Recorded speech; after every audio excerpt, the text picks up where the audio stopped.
It is the little restaurant in small-town America that has been catapulted into the heart of this country's furious political debate.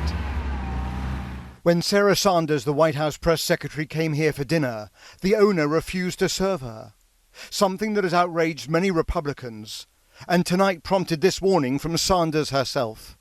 Healthy debate on ideas and political philosophy is important, but the calls for harassment and push for any Trump supporter to avoid the public is unacceptable.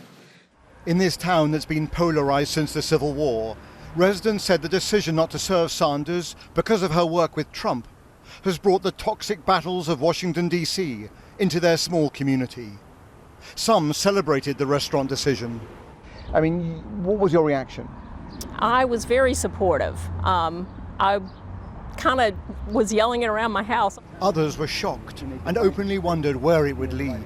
Are we in such a poisonous place now that we're going to get restaurants which are for Democrats, restaurants which are for Republicans? I think that's the way we're moving.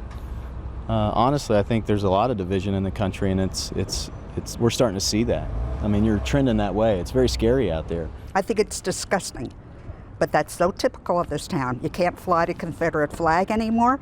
They spit on you. The people that walk in the town that want to have a little parade, the Confederate parade, can't have the Confederate parade anymore because they cast aspersions on you. What happened here on Friday evening in one sense is entirely trivial. A leading administration official refused a meal. But the bigger issue is how those appalled by the Trump presidency express themselves, and whether they feel that direct action is now the way forward. Amid the bitter and partisan arguments now coursing through American politics, there are calls for White House advisors to be shunned wherever they go.